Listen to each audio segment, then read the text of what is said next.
And right now we're in the town of Thornton. And this town, there's reports of haunted activity here. So we're going to talk to our guide, and his name's Robert Marino. And right next to you is Robert. Robert, can you tell some of the stories over here?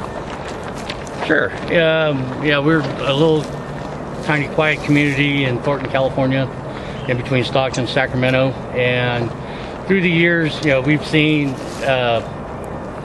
so-called like apparitions, or we've seen activities of people that have departed, and we've seen them cruise through, just like walking through areas. We've like with the fire department, we've seen people walk through there and heard things that you would normally associate with like a schoolhouse, like it was back when it was in its early infancy, when this town was still young. It had maybe about 50, 60 kids going to school, and you actually can hear them at certain times.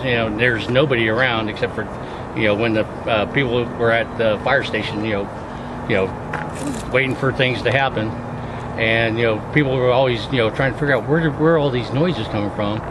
And there's been other firemen that have been on duty and had people come through the building, and they're scared out of their wits, and come flying out of the fire department and saying, "Hey, did you see this? Did you see that?" And it's like, "Oh, so you saw the old man?"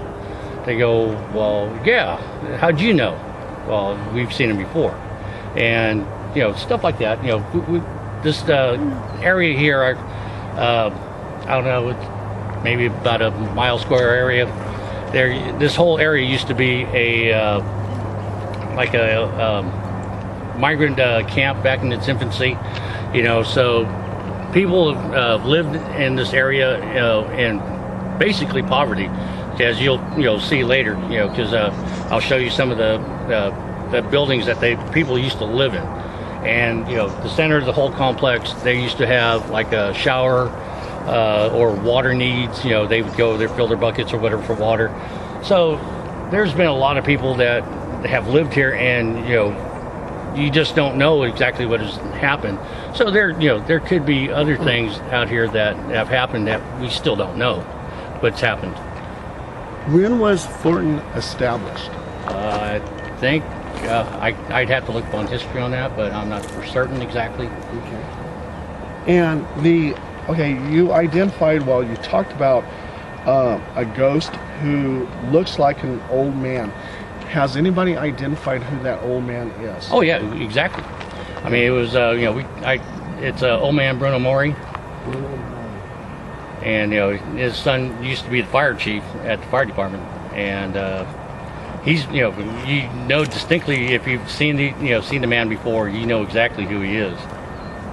Wow. I mean, he had his old little walk that with his cane and his little dog right beside him, his smelly little cigar in his mouth, and believe it or not, I could actually attest that I've seen him and seen that cigar smoldering in his mouth, and I could actually smell it. Wow.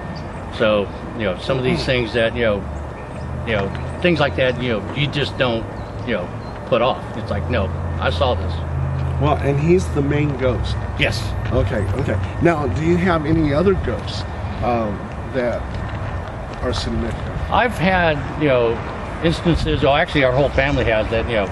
Growing up in this house, where my parents live, where I've encountered something in the hallway, and it's like trying to get through something, and it's like you're mixed in there with it, and you need to get away.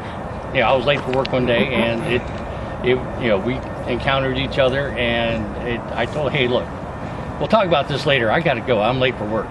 And it, whatever released me, and I just kept, on with what I needed to do. My sisters, or at least one of my sisters, and even myself, with our parents gone and stuff like that, we've noticed, looks like somebody walking past, and thinking that oh, our parents are here or whatever, so need to go give them a hand, getting whatever's in the in the truck or the van or car or whatever they took that day, you know, you go give them a hand, but then you come outside and there's nobody there. You're going like, well, I just saw something walk by. So, you know, how do you try to put that into context, and it's like, what was that? And, it's happened quite a few times, that, you see things happen.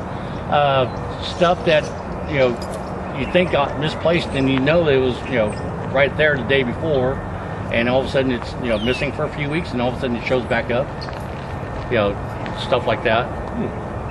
It's, it's like somebody's, toying with you, going, it's like, well, let's see what they do. And, things, moved around the house, doors open and close. Yeah, I know it's an older home, but, and, with wind drafts and stuff like that. But, when everything's closed up, you still hear, doors open or close. And you're like, how'd that happen? Amazing. Well, before you start giving us a little tour of this place, let me introduce to everybody. We got Becky Cardenas, and she's a Spanish interpreter, and she's a lead investigator. Thank you, Becky, and you're also the case manager for this, so you're the one that put this whole shebang on, so thank you very much. We got Amy Knepel. She's a South Pacific Island cleanser, and she's a Spanish interpreter. So we got 2 Spanish interpreters today. You guys can talk Spanish, and we won't even understand you when you call me bad names. Okay. Just listen for your name. And we got Brent George. He's a lead investigator, and he's our backup videographer for today. Thank you, Brent. And we got Tina Weber, and she is a Christian scripture assistant. So when I do English interpreter. Yeah. So when I'm doing a cleansing of the house, she has various scriptures ready for me. And we got young Randy Villanueva Zales. Okay. And she's one of our investigators. Hello, Randy. Okay, and we got this gentleman here. Let me see if I get your name right. Peter Ishmael. Correct. Oh my God, I'm good. All right. And you're assisting us you're an assistant guide. Okay. And we got Mark Bales, and he came over here, and he's going to watch what HPI does. Very good. So I think we're about ready to go, but I'm going to ask this gentleman, our guide, Robert Marino. Robert, so what are some of the things that we're going to see today? Well, I'm going to take you around the property area and show you where, where some of the concrete slabs that were remnants of the housing, that these people, lived in back then. And later on, we'll sit there and show you 3 examples of the buildings, that the people used to live in. And after that, we're going to go to the fire department and, speak with some of the firemen there to see, look at the fire department itself, the building, and then see if, we can ask them questions and see if they've, because I haven't been in contact with, since I retired from the, from the fire department, years ago. See if they've, seen anything or what they have, what kind of input they have. Well, he's waiting for you. Fantastic. Sounds good. And what is this house behind us? It's a home, I believe it's only like a 4-bedroom home. Of course you can see it's a 2-story with a big garage. It's got a workshop, and these people just bought the house. And as a matter of fact, met them really briefly for a few minutes a few weeks back, and they actually were asking, about, some of the stuff that could possibly be going on there, but they're not around. Okay. So we can't, talk with them. I think at a later date you can talk with them and see if there's anything else on the property.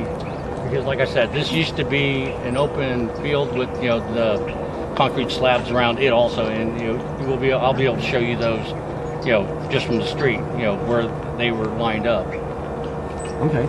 And when we reach the concrete slabs, we'll try to get some EVPs. So, all right, cool. I think we can get started.